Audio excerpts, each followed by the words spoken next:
Hai să vă curez o piesă asta. Asta o să curez. Ce paritate.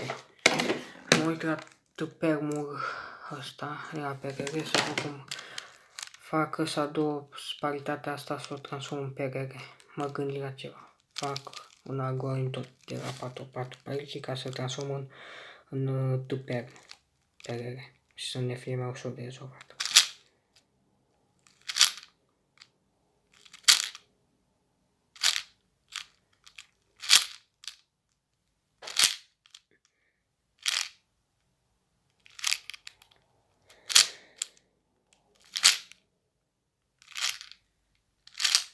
După ce am aplicat algoritmul tot de la paritate, dar e mai simplu, am transformat paritatea care e mai grea, am transformat în tâperm și acum facem tâpermul de la metoda de avansați.